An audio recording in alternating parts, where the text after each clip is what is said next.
Once upon a time, soldier Anthony Riggs and single mom Toni Cato fall head over heels in love. He was overly excited. She had a little girl already, and they just went for it. Their new family bond feels unbreakable. It was all falling into place. But soon, war and murder tear them apart.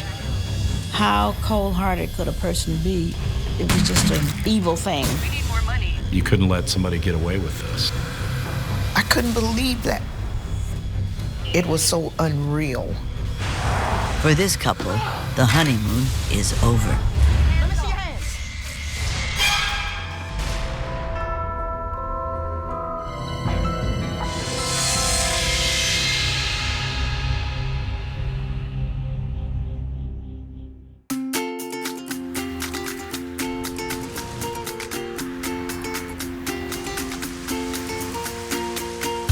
In his hometown of Las Vegas, Army Specialist Anthony Riggs and his soon-to-be bride, Toni Cato, prepare for their courtroom nuptials. Although they're just 20, the young couple is thrilled to come together as one. Anthony, he was smiling. He was all excited. He was happy. Toni took that one deep breath, and I guess that was her sense of saying, finally, I found Anthony. He thought that he could really have a good life with her, make a good husband.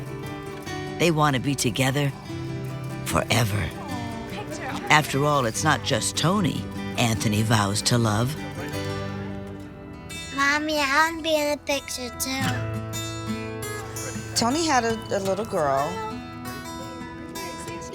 Anthony wholeheartedly adored that little girl. He really did. He wanted to make sure that she had a stable environment, 2 parents, and she had a childhood.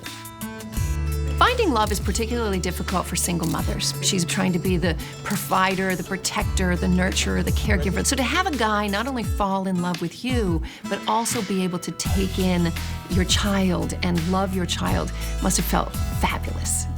After their Vegas wedding, the newlyweds plan to settle down at Fort Bliss in Texas before Anthony deploys to the Gulf War. Just over a year later, Anthony is home from the war. He is moving his family from Texas to Detroit, where Toni's family lives. In Detroit, they stay the night at a relative's house and pack a few items stored there. The couple will be ready to move into their new place when the sun comes up. Anthony doesn't want to leave this loading van filled with their belongings on the street because they believed it might be stolen. So he went out to get something out of the vehicle, and his wife Toni was inside the house. But at 2:15 a.m., their dream of a better life shatters.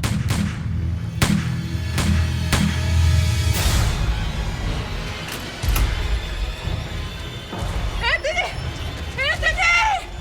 Oh my God! Oh my God! She discovered Anthony on the sidewalk near the driveway, and there was a lot of blood.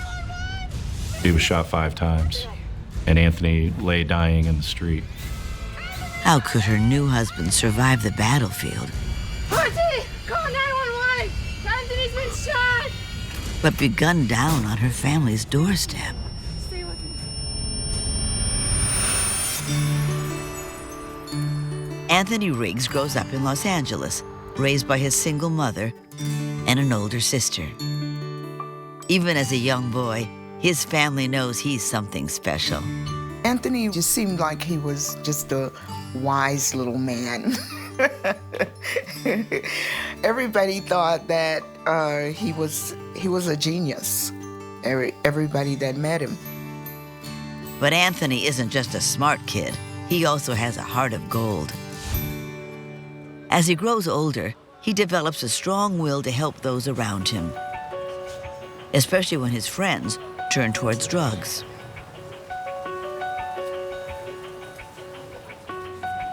He would always talk to them about drugs. or tried to steer them away from things like that. What are you guys doing down there?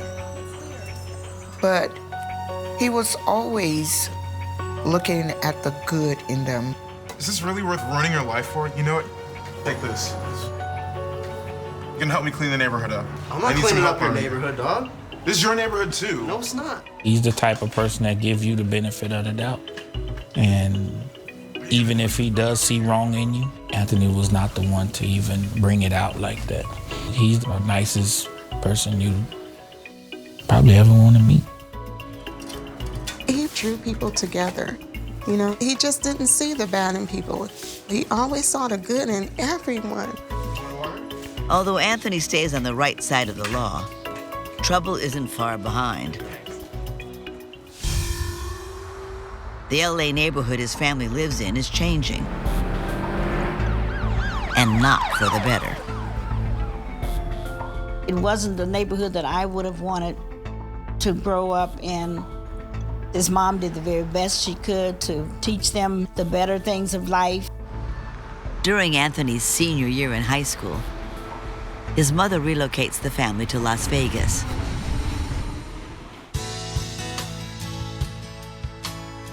She wants the best opportunities for her children. Anthony sees promise in himself too, and believes serving his country is what he is born to do. He had it in his mind that he wanted to go into the service and do something good, so that's what he chose to do.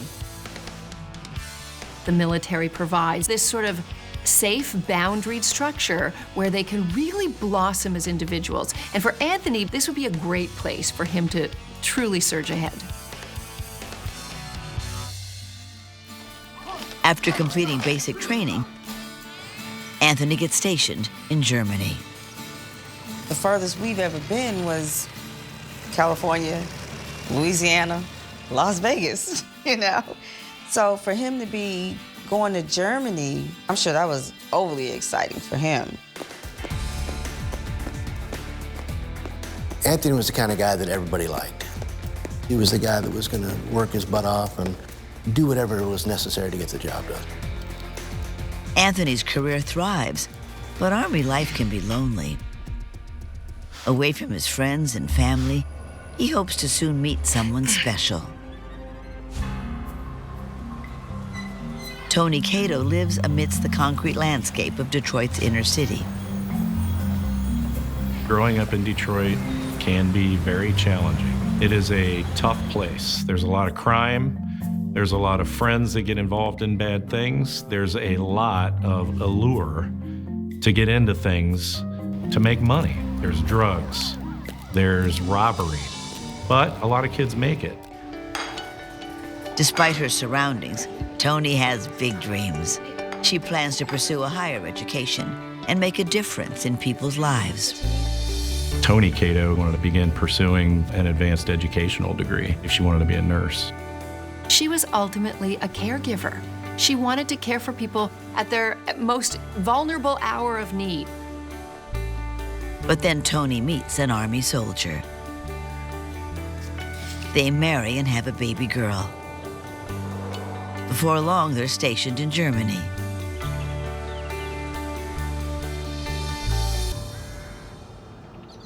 But the marriage doesn't last.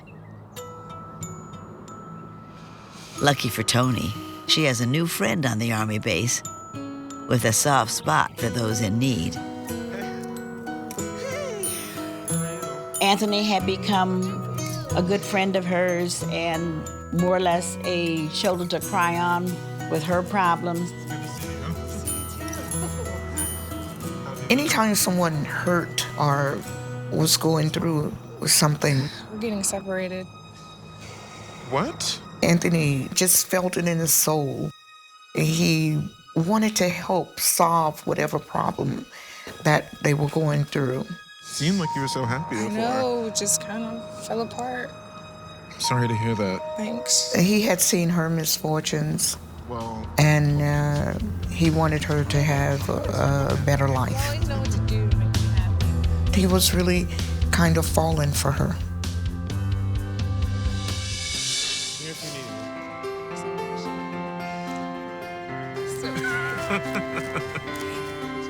And not only is his love growing for Toni, he adores her daughter, too. Look what we made. Where did it come? Come on. Hey, Sit up here. pretty, come on. He just took this little girl under his wing. He loved her. And that was a plus in his life because he loved children.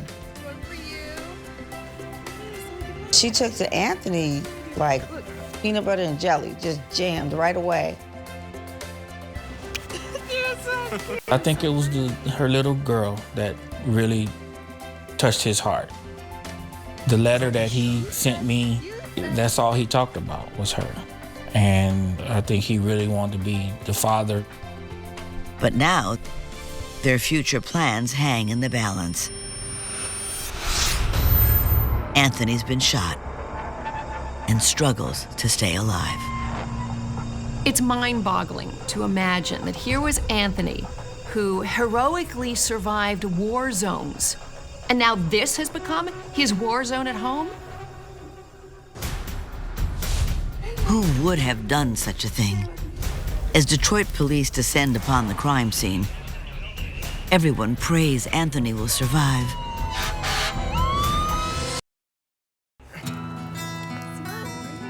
After marrying her dream soldier, Toni Riggs is living her worst nightmare. Someone shot her husband, Anthony, outside her family's home. EMTs rush Anthony to the hospital, but his injuries are grave. Soon, his young life slips away. I got a call, and this nurse asked me if I knew Anthony Riggs, and I told her yes. So she says, he has been shot. I told the Lord, said, you said you'd never leave me. You'd never forsake me. I need you to hold me up. I could just see my babe on the ground.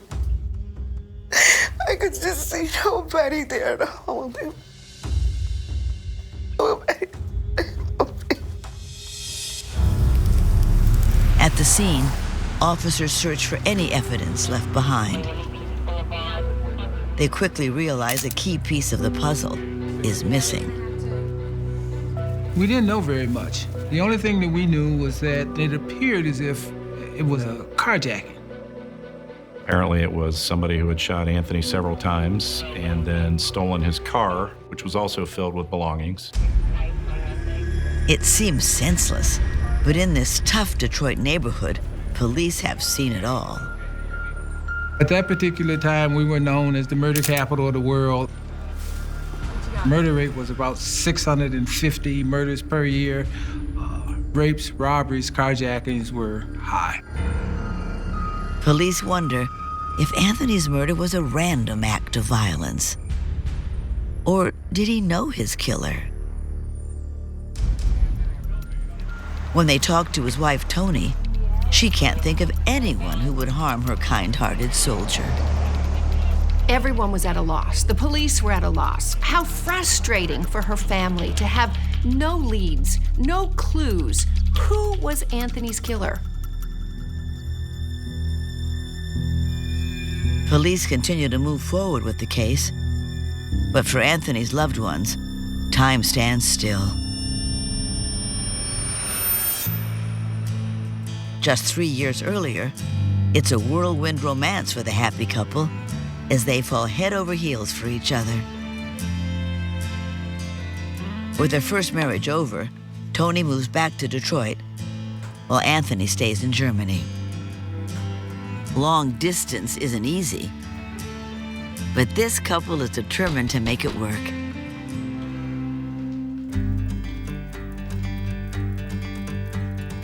Hey! Nothing much, how are you? They write love letters to keep the romance alive. He was able to say, I'm all in this relationship. I may have a job abroad, but I'm thinking about you. I'm thinking about coming home. I'm thinking about our future. Oh, wow. I don't think it's for you. I think it's for the little one. He really wanted to have that family life once he came back from being overseas. So cute. Oh, she's gonna love this. Toni looks into nursing school as she waits for Anthony to return home. And just a few months later, he receives orders to serve at Fort Bliss in Texas. But first, he has a little surprise planned for Toni in Detroit. Thank you so much. No problem. Hey. He wanted to make sure that Toni knew that she was number one in his heart. The loving couple spends the weekend together and makes plans for their future. While Anthony is stationed in Texas, Toni applies for a nursing internship in Las Vegas and stays with Anthony's mother. Even though his mom lives in a one-bedroom apartment, she invites Toni and her daughter to move in. How are you? You like it? How are you? She just welcomed him, open arms, no questions asked. Just being supportive of Anthony and his decision to have Toni and her daughter be a part of his life on a consistent basis. With everything falling in line for Anthony and Toni, it seems nothing can stand in the way of true love. Anthony believed that a foundation was being built. But just a year and a half later, that steadfast foundation has crumbled beneath their feet. And Detroit police feel the heat to find Anthony's killer. It was a tragedy that went nationwide. You know, people wanted to know about it, and they wanted to know who did it. You've got this American soldier had successfully ventured overseas and defended our freedoms, only to come back to an American city and be killed. It was tragic. All cases are important, obviously, but this particular case, because of the way that most people and the way that I felt about the troops had been over in Desert Storm, it was more like a family member. Like, I'm a veteran myself, and there was a little extra feeling involved in this particular case. Neighbors tie yellow ribbons near Anthony's crime scene. This is my city, and I pray that people get together to stop all of the confusion and the shooting and the killing in our city. I love Detroit. And the community opens their doors to Toni and her daughter. There was tons of sympathy for Toni Cato Riggs. She was seen as a victim too. People felt terrible for her. We had civic leaders visit her. Reverend Jesse Jackson was here. Anthony, a 22-year-old who had just recently returned from Persian Gulf, a war hero, gone down at home. We had people from the NAACP. She was receiving a lot of support. The community of Detroit reached out to Toni, wanting to take care of her, to show that Detroit wasn't all about murder, but there were good people there that wanted to help. Here he was a soldier, and he was protecting all of us, and yet we couldn't protect him at home. Although Toni is heartbroken, she's grateful for the support.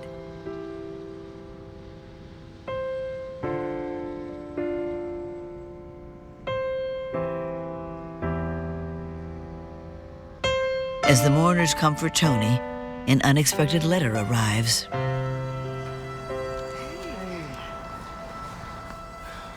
Got a letter from Anthony. Anthony? Yeah. He had sent it before his return from the Persian Gulf, writing about how he will never die in this country. He's going to survive this, and he'll be back home. You survive all the fighting and the bombs and everything over there, and then you come on American soil, and you're home, and you're actually killed where it's supposed to be safe for you. And that was really hard for me to take in. Detroit Homicide is more determined than ever to get justice for Anthony.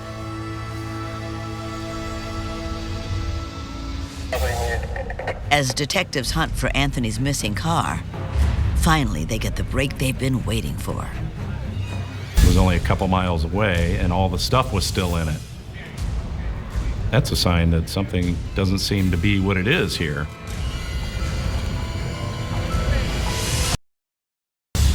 After the murder of war veteran Anthony Riggs, police are desperate to find his killer.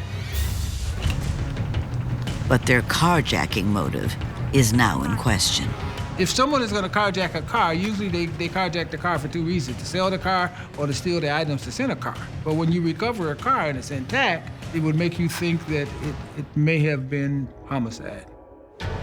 As the investigation goes in a new direction, the media frenzy over Anthony's death grows by the minute. The media was overwhelming.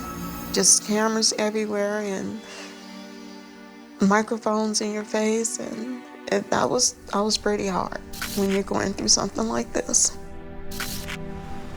Detectives search through alleys and dumpsters near Anthony's abandoned car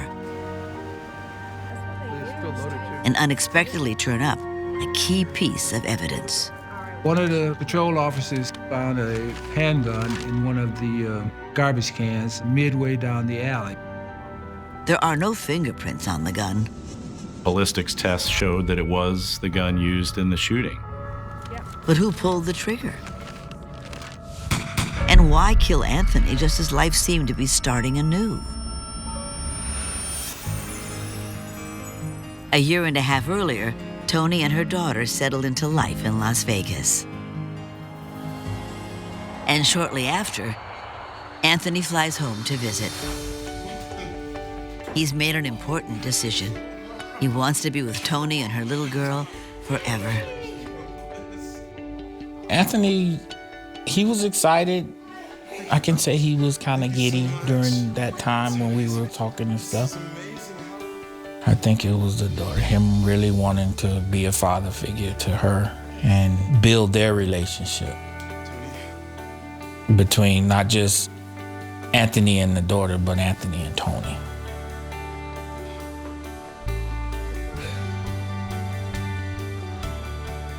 Will you marry me? Oh my God, yes! Anthony's family is surprised, but they understand his rush to make it official. Anthony had just gotten his orders that he was about to be sent to Saudi Arabia. And he wanted to make sure that Toni would be able to handle whatever affairs came about in Anthony's absence. I think that these two loved each other, had been waiting so long for each other. He knew he was going to be deployed again to Saudi Arabia. He wanted to make sure that their love was secure, that it was legally binding at this point. And so I understand. They wanted to get married and they just did the deed. On October 2nd, 1989, the beaming couple ties the knot. They know their love is meant to be. We were excited. I mean, he smiled, joked, he was bubbly, he was happy. My family was excited for Anthony that he had met Toni to complete his life. Once Anthony had made up his mind that he wanted to get married, he had his witnesses, we were ready to go, and we just went out to justice of the peace. After the wedding, Toni and her daughter move in with Anthony at Fort Bliss. But now, that happy life is ruined, and this marriage has reached a tragic end. Detectives search police records and find a match to the gun's registered owner. We learned that the gun was owned by an elderly gentleman who lived on the west side of Detroit. He revealed that he had given the gun to his son. Police question the son, but his story is nothing short of ridiculous.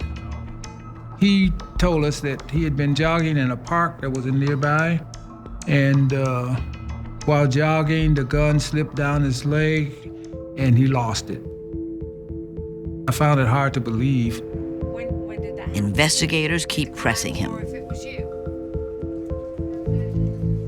Until finally, he tells the truth. We learned that he was a drug user and that he had sold the gun in a drug house. Extremely difficult to go in a drug house and have the people there provide you with any accurate information. So after cajoling them and assuring them that this was an important matter, the individual who was running the drug house told us, yes, the gun did come in there, and he had sold it to another individual in another drug house. So the change started. From that drug house, we went to a next drug house and pretty much went through the same process. Officers wonder if these dealers are purposely misleading them. Until the fourth house, when they hear a name that blows this case wide open. All I know is a dude named Michael Cato. After following a twisted trail to find the owner of Anthony Riggs' murder weapon, investigators received shocking news. The dealer told us that he had given the gun to someone, and he told us that that person was Michael Cato. Michael Cato is Toni's brother. Is he the shooter? They immediately bring Michael in for questioning. So tell me about the study you found. I don't know. I can tell you, man. I don't know. You know nothing about this gun? No. Originally, when we picked Michael up, he denied having a gun. Look, man, I don't know what to tell you. I don't know what to... Stand by. Yeah, come on in. The person who gave him the gun, we brought him into the section to confront Michael. Yeah. So you still know nothing about this gun? Look, bro, I'm not taking no bid for you. Tell him I sold you the gun. And it was then that he admitted, yeah, he had the gun. Well, I mean, I got the gun, but then I lost it. You lost it? I lost it. That's a coincidence. Detectives know if they keep pushing, Michael might eventually break. It's obvious he knows more about Anthony's slaying. And investigators are determined to get the answers the family needs. Did you murder your brother-in-law? No. I don't know anything about it. Just 7 months earlier, stationed at Fort Bliss in Texas, Toni and her daughter prepare to say another goodbye to Anthony.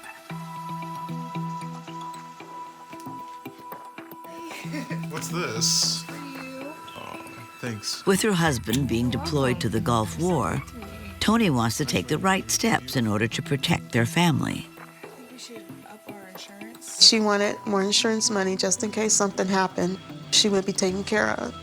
So my brother, not being a confrontational person or one to argue, he just gave in and said, okay. And just went and did it. Just right there? Yeah, just stand right there. In September of 1990, Anthony deploys to the Middle East. Even though the newlyweds have always withstood the long-distance romance, this time things begin to sour. We had a phone that we were able to use once a week to call back home. Where's the money that's supposed to be in the account, Anthony? My savings account? And up and down the halls, you would hear the yelling over the phone. Listen, the checks bounced. She was spending all his money that he was making, plus she was dipping into his savings. They thought about her taking care of his car. She wouldn't be checking the oil. She wouldn't be taking care of it. His car was his baby, and she was destroying this thing. What was more remarkable is you could hear her yelling through the phone. You're supposed to be responsible for us. It's just incredible, the volume she was using to yell at him. He'd get off these phone calls, and you could tell he was shook. It feels like Toni has become a complete stranger overnight. He would write to me, and he would tell me, Mom, you know, she's spending my money. She's not taking care of bills. She's just not doing the things that she needs to do. I'm having to even borrow money from the guys here, and that's not a good thing.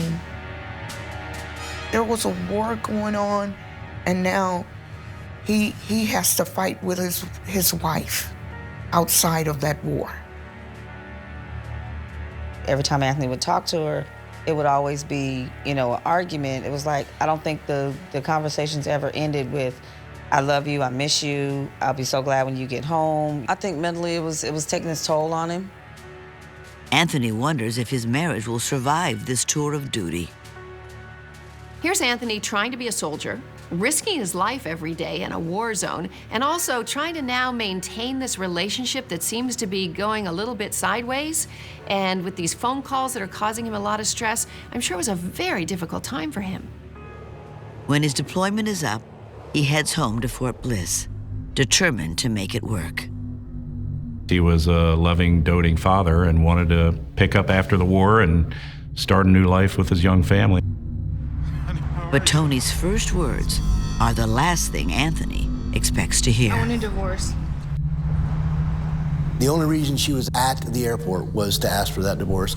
She wasn't there to greet him. She was there to tell him off. Toni! He's just come home from a war. And, to face that as well, that was pretty devastating. That's pretty horrible for him. Toni wants to move out of the couple's home. She's found an apartment outside Detroit. Although things are rocky, Anthony agrees to drive from Texas to Detroit with Toni and her brother Michael. There he'll help Toni move into a new home in the suburbs. He wanted to make it work, and if it wasn't going to work, he was going to do everything he could to do it. He felt he was responsible. It was his family. It was his wife.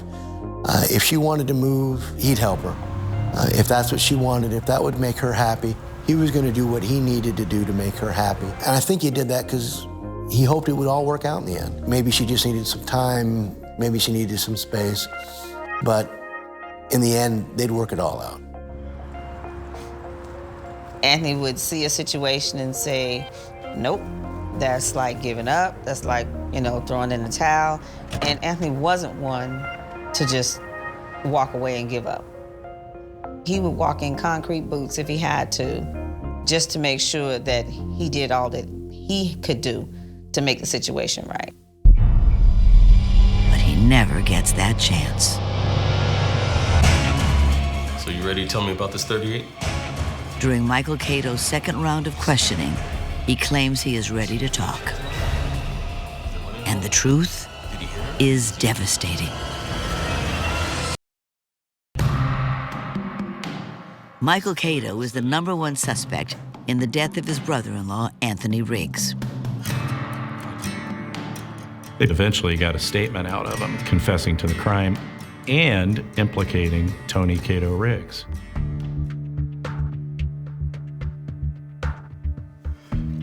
Toni said that she hoped he would die in the war. But if he didn't, then we were gonna have to take care of it when he got home. He told us that his sister wanted it done and that she was gonna get the insurance money and they were gonna split it. She said that if he died, that we were gonna get $200,000. 8 days after Anthony's murder, Michael is charged with the crime and held without bond. Now police turn their attention to Toni. Is the tearful widow, who had the sympathy of the entire city, actually the mastermind behind her husband's murder? All right, let's make this easy. We have the weapon. You had your brother kill your husband. No, I didn't. She claimed that she didn't know why her brother was saying this. In fact, she even suggested at one point in time that he was doing it for one of his junkie friends. My brother's crazy. How much did you promise him? I didn't promise him anything. But it seems everyone can see straight through her story. I think there was not a person in Detroit who didn't feel that she was responsible for this. And you got the insurance money. I'm sure that it wouldn't have been safe for her to walk the streets. That's just how much hatred that was directed toward her. Detectives dig into her past and find out she's anything but an honest wife. Toni was still married to her first husband at the same time that she was in Las Vegas to marry Anthony. We're getting separated. I'm here if you need me. Thanks, I appreciate it.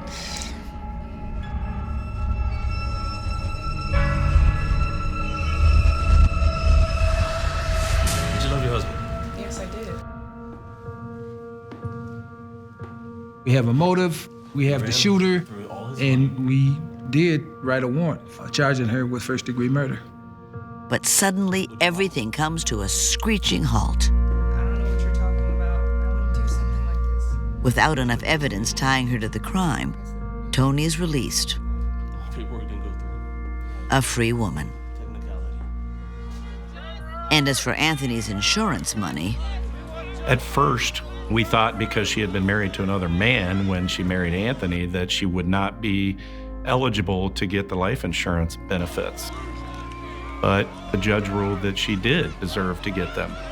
And so she got all the money. People were furious. as Toni remains free, Michael Cato is convicted of Anthony's murder and sentenced to life in prison. 2 years pass as Detroit police try to prove Toni is the mastermind behind Anthony's murder, until a phone call from the DEA changes everything.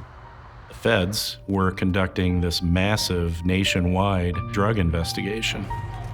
And down in Texas, there were 2 people that they picked up who were involved with currying drugs or buying the drugs. And they told them that one of their helpers was Toni Riggs. Can you imagine? So they contacted the Detroit Police Department to find out whether she was still a suspect, and he told them that she was.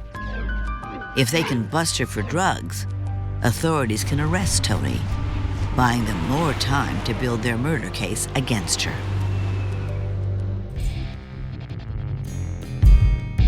2 years after the murder, federal agents working undercover set up a meeting with Toni in a Detroit office. Toni Riggs shows up, and the drug dealers in the room, who are actually undercover DEA agents, are interviewing her essentially for a position with their organization. Toni wants in. She's out of money and will do whatever it takes to get involved. And they were saying, well, we don't know whether we can trust you. You haven't done anything to make us think that you're a criminal. To step up her street credibility, Toni makes a shocking confession. She said, I'm the one who plotted my husband's death. They ended up arresting her. And not only charging her in the drug case, but finally reinstating the murder charges against her. Toni grew up on the rough streets of Detroit. Toni was exposed to criminal activity her whole life. Toni didn't think she had to follow the rules because maybe a lot of people around her didn't follow the rules. She wasn't about getting a normal job, following all the rules, saving her money, building for a future. She was about instant gratification any way she could get it. The city of Detroit and the nation now know exactly who she is. All those feelings from 2 years earlier were reignited in people. And there was, this sense in the community that, man, they got her. They got Toni Riggs. For Anthony's family, the news is long overdue. I was just overjoyed. Justice had been served here. Just what I had asked for, it had been granted. I was so happy I cried. I broke down and cried. At the trial, prosecutors argued Toni saw Anthony as a meal ticket. She was just using him for a money man, cashing his paychecks and spending any savings that he had. Her motive was money. She was a conniving woman who really couldn't love, who really couldn't attach. And so His life was of no value to her. Toni claims she's innocent, but prosecutors argue Anthony's killing was calculated. Toni and her brother had been discussing the possibility of killing Anthony for a long period of time. Did she file for divorce knowing Anthony would do anything to save his marriage, including driving her back to Detroit? That may have been the reason why she wanted to find a house in Detroit. Detroit is the murder capital of America. Because they had to bring him to Detroit to commit this crime. We'll just make it look like some petty crime.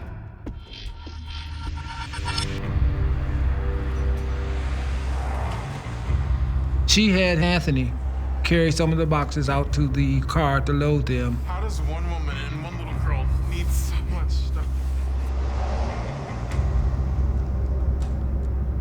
Michael had secreted himself someplace near the car.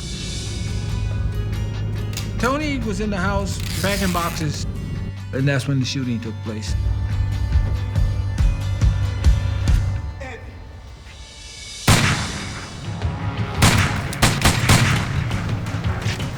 Michael took off in the car that belonged to Anthony, filled with his belongings, and just ditched it a couple miles away. A jury convicts Toni of first-degree murder. She is sentenced to life in prison.